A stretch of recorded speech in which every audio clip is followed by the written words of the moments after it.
হ্যাঁ, হ্যালো, আসসালামু আলাইকুম। আশা করি সবাই ভালো আছেন। সো আমি সামিউল ইসলাম। আমার ইউটিউব চ্যানেল গ্রো ওয়েলথ এর পক্ষ থেকে সবাইকে জানাই আন্তরিক শুভেচ্ছা। সো আজকে অ্যাকচুয়ালি আমার মেইন ডিসকাশন হচ্ছে যে এরকম লাইক শো মার্কেটে বা এরকম ডাউন ট্রেন্ড মার্কেটে আমরা কি করব বা আমাদের কি করা উচিত আসলে। যেহেতু মার্কেট স্লো, ইন্ডেক্স বাড়তেছে না, শেয়ারের প্রাইস বাড়তেছে না, সো আমাদের এই সিচুয়েশনে কি করা উচিত, এটা আমি একটু বুঝে বলার চেষ্টা করব based on my understanding and my experience. এটা অনেকের সাথে যেতে পারে, নাও যেতে পারে, বাট আমি চেষ্টা করতেছি আমার আন্ডারস্ট্যান্ডিংটা শেয়ার করতে। সো আশা করি ভালো লাগবে, সবাই সাথে থাকেন। আমি কিছু স্পেসিফিক স্টক দিয়ে সেটা এক্সপ্লেন করার চেষ্টা করব আর কি। সো ওকে, সো সো ডিসকাশনে যাওয়ার আগে আমি ইন্ডেক্সটা নিয়ে একটু কথা বলতে চাই। সো আজকের ইন্ডেক্সটা একটু নেগেটিভ ছিল, আমি এটা মান্থলি চার্টে শো করতেছি। সো মান্থলি ইন্ডেক্সটা কিন্তু আপ ট্রেন্ডে আছে। পরপর 2 মাস আপ ট্রেন্ড, 3 মাস পরপর 3 মাস আপ ট্রেন্ডে থেকে এই মাসটা অ্যাকচুয়ালি একটু ডাউন ট্রেন্ডে, হুইচ ইজ ভেরি নর্মাল। আর 1,000 পয়েন্ট ইন্ডেক্স অ্যাকচুয়ালি র্যালি করার পরে 200-300 পয়েন্ট কারেকশন হয়, এটা অ্যাবনর্মাল কিছু না। কিন্তু গুড থিং হচ্ছে যে আমরা দেখতে পাচ্ছি যে ভলিউম বাড়তেছে প্রতি মাসে, গত 3 মাস কিন্তু কন্টিনিউয়াসলি ভলিউম বাড়তেছে। সাথে হচ্ছে যে ম্যাকডি হিস্টোগ্রাম জাস্ট তার লাইক 0 পয়েন্ট ক্রস করে উপরের দিকে আসতেছে। সো এটা একটা গুড ইন্ডিকেশন যে মান্থলি চার্টে, যেটা অনেক দিন প্রায় 2022-এর পরে থেকে, জুন থেকে, যেখানে ম্যাকডি হিস্টোগ্রাম লাইক 0 পয়েন্টের নিচে ছিল, সেটা লাইক 0 পয়েন্টের উপরে চলে আসছে। এবং এই মাসেও, যদিও এই মাসে একটু কারেকশন হয়েছে, বাট কিন্তু হিস্টোগ্রাম কিন্তু স্ট্রং উপরের দিকে। এবং ম্যাকডিতে শর্ট টার্ম ইন্ডিকেটরটা লং টার্ম ইন্ডিকেটরকে ক্রস করেছে এবং আরএসআই পয়েন্ট পজিটিভ। এবং সাথে এখানে মাইনর একটা ডাইভারজেন্স আছে, এখানে দেখেন, যদি এটা আমরা লোয়েস্ট পয়েন্ট ধরি, সো এইটা থেকে এই পয়েন্টটা একটু উপরে। সো একটা ডাইভারজেন্স আছে এবং ডাইভারজেন্স দিয়ে সে উপরের দিকে মুভ করেছে। সো মান্থলি চার্টে এটা খুবই পজিটিভ এবং উইকলি চার্টেও এটা খুবই পজিটিভ। লাইক ইন্ডেক্স পজিশন খুবই পজিটিভ। কাল তো মানে গত মার্কেট ছিল একটা উইকের উইকেন্ড, এবং আজকে প্রথম মার্কেট। তো যেহেতু আরো 4 দিন বাকি আছে বা 3 দিন মার্কেট বাকি আছে, so let's see what happens. But একটু কমে যাচ্ছে, কিন্তু গত উইকের লোয়েস্ট পয়েন্টকে এখনো টাচ করেনি। তো আশা করি এটা রিসপেক্ট করবে, এটা রিসপেক্ট করে টেস্ট নাও করতে পারে, উপরের দিকে যাওয়ার সম্ভাবনা আছে। সো দেখা যাক মার্কেট কিভাবে রিয়াক্ট করে আর কি। সো আজকে আমার মেইন ডিসকাশনটা হচ্ছে যে আমরা আসলে স্লো মার্কেটে কি করব। সো আমি আপনাকে দু একটা স্টক দিয়ে বলি। সো আমরা আসলে পোর্টফোলিওতে মানে কয়েক ধরনের শেয়ার রাখতে হবে। যেমন অনেকগুলো আছে হাইপার গ্রোথ, যেমন ওরিয়ন ইনফিউশন, এই শেয়ারটা হাইপার হাইপার গ্রোথ, যখন বাড়ে তখন খুব ফাস্ট মুভ করে। সরি, যখন বাড়ে খুব ফাস্ট মুভ করে এবং ভলাটাইল, অনেক ভলাটাইল। আবার ধরেন যে জিকিউ বল পেন, এটাও অনেক ভলাটাইল এবং খুব ফাস্ট মুভ করে। তো আবার এগুলো যখন ফল করে তখন কিন্তু খুব ফাস্ট ফল করে। যেমন কিছুদিন আগে আমরা দেখলাম Trust Life Insurance, Trust Life Insurance, okay, Trust Islami Life, okay. So Trust Islami Life দেখেন, এটা কিন্তু যেভাবে বাড়ছে, মানে যে গতিতে এটা উপরের দিকে গেছে, ঠিক সেম গতিতে এটা ফল করেছে। আচ্ছা, তো এখন আমি মার্কেটে কিছু স্টক আছে যেগুলো আসলে যেগুলো মার্কেট বিটা সাধারণত নেগেটিভ অথবা অথবা খুবই কম, যেটা ইন্ডেক্সের সাথে আসলে খুব বেশি মুভ করে না, অথবা খুব বেশি ভোলাটাইল না। যেমন আমরা স্কোয়ার ফার্মাটা দেখতে পারি। যদিও এখানে একটা মাইনর র্যালি আছে, কিন্তু এটা যদি আপনি গত 6-7 মাস বা 1 বছর দেখেন, এটা কিন্তু প্রায় একই রেঞ্জে। এখানেও 4 ফেব্রুয়ারি 2024 219 টাকা, এবং এখন হচ্ছে আপনার 23 সেপ্টেম্বর 2025 217 টাকা। মাঝখানে মাইনর আপ ডাউন আছে, যেটা খুব বেশি না, লেস দেন 5%। বা less than 7%। তো এই স্টকটা যদি কারো থেকে মানে যদি থাকতো, বা যদি এই স্টকটাতে পজিশন নিয়ে যদি এই যে যখন র্যালি শুরু হলো, মার্কেট আপ ট্রেন্ডে চলে আসলো এই যে জুনে, এই যে জুলাইয়ের দিকে বা জুনের দিকে এটা শেয়ার প্রাইস ছিল 210 টাকা। ফর এক্সাম্পল, আপনি যদি এইখানে কিনতেন, 215 টাকাও কিনতেন অথবা 220 টাকাও কিনতেন, কিনে মার্কেট যখন আপ ট্রেন্ডে আসলো এবং মার্কেট মানে মোমেন্টাম পাওয়া শুরু করলো, তখন যদি আপনি 210 টাকা বিক্রি করে দিতেন, 10 টাকা লস হতো এখানে, মানে 5% লস হতো। কিন্তু আপনার ক্যাপিটাল সেভ, এই শেয়ারটা কিন্তু আপনার ক্যাপিটাল সেভ করতো, মানে ক্যাপিটাল লস হতে দিত না। তো এই জায়গায় এসে আপনি যদি আপনার এইটার 100%-এর 70% বা 80% অফলোড করে যদি যে স্টক গুলো খুব হাইপার গেইন দিয়েছে, যেমন লাইফ ইন্স্যুরেন্স সেক্টরে যেমন ট্রাস্ট লাইফ, তারপরে জিকিউ বল পেন অথবা ওরিয়ন ইনফিউশন, অথবা আরো কিছু শেয়ার আছে যেমন সোনালী পেপার, কিছু কিছু এই জিনিসগুলো কিন্তু খুব হাইপার গ্রোথ বা হাইপার গেইন দিয়েছে। তো কিন্তু এইগুলো যদি আমরা ধরেন ফর এক্সাম্পল সোনালী পেপার দেখি, সোনালী পেপার কিন্তু অনেক দীর্ঘদিন ডাউন ট্রেন্ডে ছিল। এই যে দেখেন, এটা ডাউন ট্রেন্ড শুরু করেছিল হচ্ছে 2024-এর জানুয়ারিতে। ডাউন ট্রেন্ড কমতেছিল, এবং এক পর্যায়ে কিন্তু মনে হচ্ছিল যে এটা আসলে তার বটম টাচ করে ফেলেছে, কিন্তু কিন্তু মনে হচ্ছিল যে সে কিন্তু আর কমতেছে না। এই যে জুলাই পর্যন্ত আসার পরে এখানে কিন্তু তারপরে ভলিউম বাড়তেছিল এবং সিগন্যাল দিচ্ছে। তো আমার পয়েন্টটা হচ্ছে যে যদি কারো স্কোয়ার ফার্মার শেয়ার থাকতো, তখন যদি স্কোয়ার ফার্মার শেয়ার ধরেন আপনি 220 টাকা কিনেছিলেন, 210 টাকা বিক্রি করছেন, 10 টাকা লস করছেন, ওকে।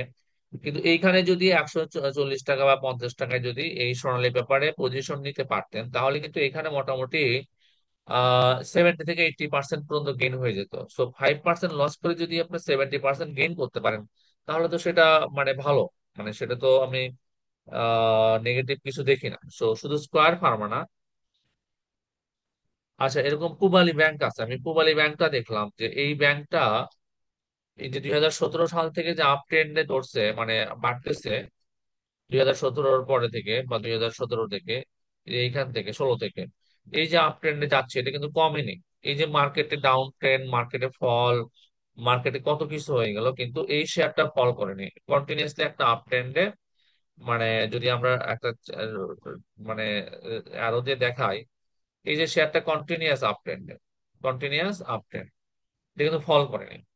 সো এরকম কিছু স্টক, মার্কেটে আরো কিছু স্টক আছে যেগুলো আসলে খুব বেশি ভলাটাইল না, খুব বেশি লাইক আপ ডাউন করে না, প্রাইসটা ধরে রাখে আর কি। যেমন একমি ল্যাবরেটরিজ, এই শেয়ারটা ধরেন যদিও একটু এখানে কমেছিল, কিন্তু নর্মালি যদি আমরা একটা লং টার্ম দেখি, যদি এই জায়গায় কেউ এন্ট্রি নিয়ে থাকতো 82 টাকা, তখন কিন্তু তার 82 টাকা আছে। সো গত 1.5 বছরে 2 বছরে খুব বেশি চেঞ্জ হয়নি, মাঝখানে একটু কম বেশি হয়েছিল, বাট একটা নির্দিষ্ট লেভেল মেনটেন করতেছে, মানে ধাম করে 40% নাই, অথবা ধাম করে 60% নাই, এমনটা না। কিন্তু মার্কেটে অনেক স্টক আছে যেগুলো ধাপ করে 60% নাই হয়ে যায়। যেমন রিসেন্টলি বিএসএসআর শেয়ারটা দেখবেন যে ধাম করে 40% কমে গেছে, 120 টাকা থেকে কমে এটা এখন 40 টাকা, মানে অনেক মোর দেন 150% কমছে। তো এই শেয়ারটা কিন্তু একটা লং র্যালি মেনটেন করে আছে 2020-এর পর থেকে বা 21-এর পর থেকে। এটা 14 টাকা থেকে 120 টাকা পর্যন্ত র্যালি করেছে এবং তারপরে একটা কারেকশন দিয়েছে। তো মানে এরকম যেগুলো বটমে চলে আসছে, ধরেন একটা শেয়ার আপনি, ওই যে যদি একমির কথাই বলি, একমি শেয়ারটা যদি আপনার 100 মানে নর্মালি যদি 80 টাকায় 6 মাস আগে কেনা থাকতো, এখানে ধরেন যে আপনি কিনছেন, অথবা এখানে কিনছেন, যেখানেই কেনেন, এই যে গত 1 মাস যে মার্কেট নেগেটিভ, এটা কিন্তু 79 থেকে 77, 78, মানে বা যদি এইদিকেও থাকেন 79 থেকে মানে 77 থেকে 80, 81-এর ভিতরে। তো এখানে 1-2 টাকা কম বেশি লস হতে পারে, নো প্রবলেম। যেমন আমি যেটা করেছি যে এটা আমার মোটামুটি একটা ভালো হোল্ডিং ছিল, আমি আচ্ছা সরি, তো আমি আসলে এই শেয়ারটাতে পজিশন নিয়েছিলাম এইখানে 74 টাকা 75 টাকা। আমি এটা হোল্ড করেছি, একটু লসে ছিল, এখানে একটু অ্যাভারেজ করেছিলাম এবং আমি হোল্ড করেছিলাম। এই শেয়ারটা নিয়ে যদিও আমার অনেক বেশি আশা এটা একসময় ভালো পারফর্ম করবে, কিন্তু আমি রিসেন্টলি যেটা করেছি যে এখানে আমি কিছু শেয়ার আপলোড করেছি যখন দেখলাম যে মার্কেট কারেকশনে যাচ্ছে, এবং আমার কিছু মানে টার্গেট শেয়ার যেগুলো আমার বাইং প্রাইসের, যেগুলো যে প্রাইস আমি বাই করতে চাই তার নিচে চলে গেছে, বা তার সেখানে একটা বাইং রেঞ্জে চলে আসছে, আমি এটা অফলোড করেছি। আমি 50% বা 60% এটা অফলোড করে দিয়ে আমি ওইটাতে পজিশন নিয়েছি। আমি এটাতে আবার ব্যাক করব। আমি প্রয়োজনে আমি ধরেন যে এটা বিক্রি করছি 81 টাকা করে বিক্রি করছি, আমি যে এখানে 81 টাকা করে বিক্রি করছি। আমি প্রয়োজনে এটা 83 টাকা করে আবার কিনবো। কিন্তু আমি একটা শেয়ার কিনেছি ধরেন 23 টাকা করে। আমি আশা করতেছি ওইটা হয়তো আহ, একটু মুভ করলে এটা 32 33 টাকা চলে আসবে এবং খুব বেশি সময় নিবে না। তো ওইটা বিক্রি করে আমি এটা আবার চলে আসবো, বা আমার কাছে অ্যাপেক্স এই যে, আচ্ছা এটা আমি যেটা করছিলাম যে এটা বিক্রি করে আমি এটা বিক্রি করে অ্যাপেক্স ফুটওয়্যার কিনছিলাম রিসেন্টলি, বিকজ এটার একটা ডিভিডেন্ড ছিল। আমি এই যে এই জায়গাতে অ্যাপেক্স ফুটওয়্যার কিনেছিলাম 230 টাকা করে, বা 231 টাকা 30 টাকা করে আমি অ্যাপেক্স ফুটওয়্যার কিনেছিলাম। সো এর ডিভিডেন্ড ডিক্লেয়ার করে আজকে প্রাইস বাড়ছে। তো যদিও আমি এটা আশা করি আরো বাড়বে, তো আমি কিন্তু এটা এখন বিক্রি করে কিছু লাভ নেই, আমি ওটাতে ব্যাক করতে পারতেছি। আর স্লো মার্কেটে সাধারণত যে শেয়ার গুলো আমরা একটু বেশি প্রাইসে কিনে ফেলছি, হয়তো ভুল ক্রমে হোক বা ভুল ডিসিশনে হোক, একটু বেশি প্রাইসে কিনে ফেলেছি, সেগুলো আমরা অ্যাভারেজ করব। যেগুলোতে আমরা একটু প্রফিটে আছি সেগুলো একটু সেল দিয়ে আমরা এইগুলো অ্যাভারেজ করব। যেমন আমি রিসেন্টলি আমি বিডিকম থেকে 26 টাকা করে কিনে, এখানে আমি 26 টাকা করে কিনে আমি এখানে 34 টাকায় সেল দিয়েছি।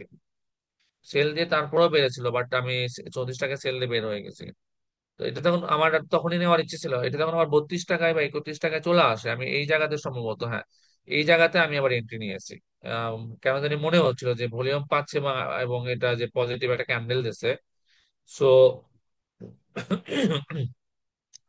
এই ক্যান্ডেল আমি ভেবেছিলাম যে হয়তো ব্যাক করব, তো আমি এখানে কিনে ফেলেছি।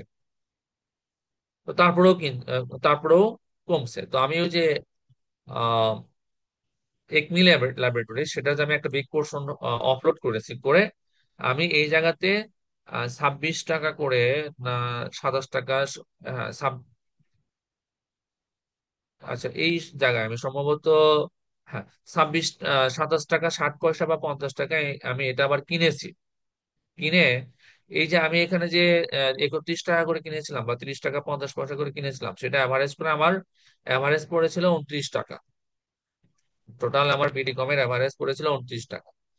আমি এখানে একটা অ্যামাউন্ট কিনেছিলাম, এখানে একটা অ্যামাউন্ট কিনেছিলাম। আমি এইখানে যে অ্যামাউন্টটা কিনেছিলাম 27 টাকা করে, 27 টাকা 50 পয়সা করে, আমি এই দিন এটা বিক্রি করে দিচ্ছি। আমি যদিও ক্যান্ডেল ভালো ছিল এবং যদিও মনে হচ্ছিল যে কালকেও বাড়বে, এটার পরের দিনও বাড়বে, কিন্তু আমি ওয়েট করিনি, বিকজ আমার টার্গেট ছিল যে আমি এইখানে তো অলরেডি আমার পজিশন নেওয়া আছে। আমি এই শেয়ারটাতে যে পরিমাণ টাকা ইনভেস্ট করে রাখতে চাই সেটা আমার অলরেডি এই জায়গায় কেনা আছে। আমি এখানে কিনেছিলাম বিকজ আমি এটাকে অ্যাভারেজ করতে চাই, একটু অ্যাভারেজ কমে নিয়ে আসতে চাই। তো আমি এইখানে যেটা কিনেছিলাম সেটা আমি এখানে অলরেডি বিক্রি করে দিচ্ছি, আমার 1.5 টাকা করে লাভও আছে হয়েছে আর কি। তো আমি 27 টাকা 60 পয়সা করে কিনেছিলাম, সেটা আমি এই যে 29 টাকা 40 পয়সা সম্ভবত বিক্রি করেছি আর কি। 29 টাকা 40, হ্যাঁ, 29 টাকা 40 পয়সা বিক্রি করেছি। তো এখানে কিন্তু আমি লাভও করেছি, লাভও হয়েছে, আমার অ্যাভারেজও হয়েছে। আমি টাকাটাও ক্লিয়ার করে ফেলছি। তো এটা যেটা হলো যে আমি কিছু লাভও করলাম, আমার অ্যাভারেজও কমে গেল। আবার এটা বিক্রি করে যেটা করেছি যে আমি যে অ্যাপেক্স ফুটওয়্যার, এটা যেহেতু আমার একটা টার্গেট শেয়ার, আমি এবং ডিভিডেন্ড ডিক্লারেশন সামনে ছিল, আমি এই জায়গাতে অ্যাপেক্স ফুটওয়্যার কিনে ফেলেছি এবং সেটা এখন প্রফিটে আছে। আমি চাইলে আবার ওটাতে ব্যাক করতে পারি।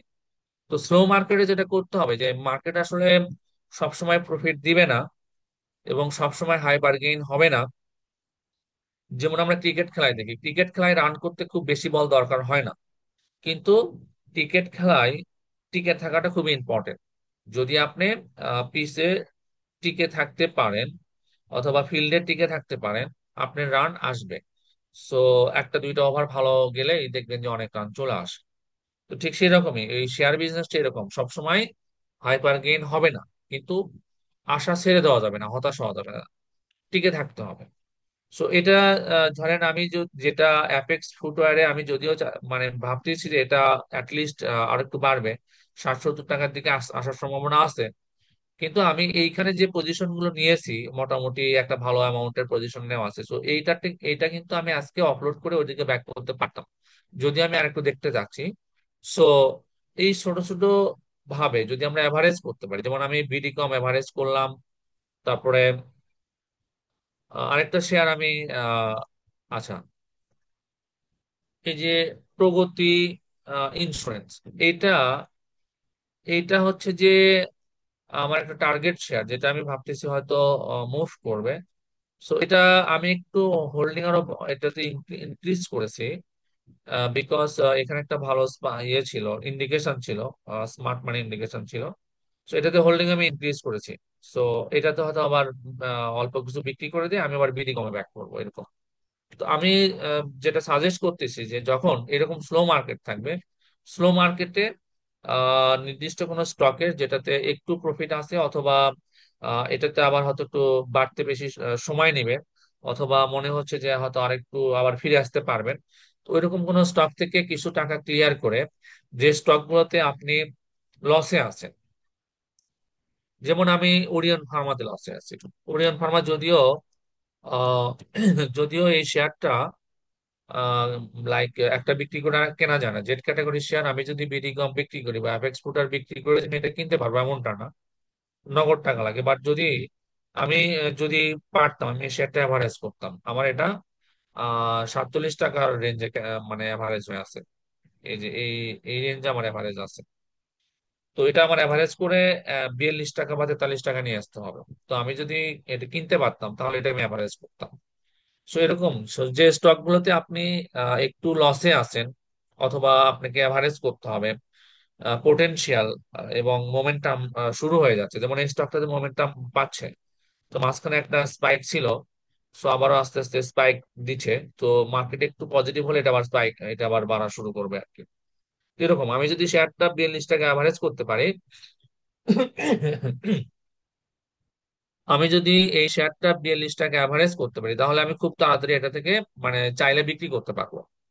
বাট আমার এভারেজ যেহেতু এই যে 47 টাকার এখানে, তো এটাতে যাচ্ছে না, এই যে গত অনেক দিন থেকে যাচ্ছে না, একটু বাড়তেছে, এই যে এখানে 43 পর্যন্ত গেল। আমার যেহেতু প্রফিটে না, আমি বিক্রি করি না, আমার একটা বদ অভ্যাস, আমি লসে শেয়ার বিক্রি করি না। তো এইখানে গেল, আমি বিক্রি করতে পারিনি। তো যদি আমার 42 টাকা অ্যাভারেজ থাকতো, তাহলে আমি এখানে আমার 50% অফলোড করে দিতাম, যে টাকাটা ক্লিয়ার হয়ে যেত, আমি অন্য কোনো পোটেনশিয়াল স্টকে চলে যেতে পারতাম। সেম ঘটনা হচ্ছে আমার বেস্টের ক্ষেত্রে, বেস্ট হোল্ডিং। বেস্ট হোল্ডিং আমি প্রথমে এই শেয়ারটা বারবার ধোকা দিচ্ছে, আমি প্রথমে 26 টাকা করে কিনেছিলাম, এখানে 26 টাকা করে কিনেছিলাম, এই যে এই জায়গাতে বাড়বে বলে। কিন্তু আসলে একটু বেড়েছিল, কিন্তু আমি অফলোড করিনি, পরে লসে চলে আসছে। তো লসে আসার পরে আমি এখানে একবার এভারেজ করছি 20 টাকা করে। তো এভারেজ করে দেখি যে আসলে সেটা আরো লসে চলে গেল। তারপরে এখানে আমি একবার এভারেজ করছি, করে আমার টোটাল এভারেজ এখন 19 টাকা 50 পয়সা। তা আমি এই জায়গাতে কিছু অফলোড করেছি আর কি, 50% অফলোড করে টাকা ক্লিয়ার করেছি, আরো আছে, যদি হয়তো বাড়তে পারে। তো আমি কিন্তু টাকা ক্লিয়ার করে অন্য জায়গায় নিয়েছি আর কি। তো আমার সাজেশনটা হচ্ছে যে এরকম স্লো মার্কেটে একটু টুকটাক কেনাবেচা করে, যে শেয়ার গুলোতে আপনারা লসে আছেন, তো সাইড সুইট থেকে যে স্টক গুলোতে প্রফিটে আছেন, একটু করে টাকা ক্লিয়ার করে নিয়ে ওই স্টক গুলো অ্যাভারেজ করেন, যাতে অ্যাভারেজ কমে আসে, বা মানে পারচেস প্রাইসটা কমে আসে, এবং একটু বাড়লে যাতে আপনি ওইখান থেকে আহ টাকাটা ক্লিয়ার করতে পারেন, এরকম পজিশন তৈরি করে রাখাটা খুবই ইম্পর্টেন্ট। আমি এই সূত্রই ফলো করি। সো আপনাদের অনেকের পছন্দ হতে পারে, আবার নাও হতে পারে, সেটা আপনাদের উপরে। বাট আমি আমার স্ট্র্যাটেজিটা শেয়ার করলাম যে আমি কিভাবে আসলে এরকম স্লো মার্কেটে মুভ করি।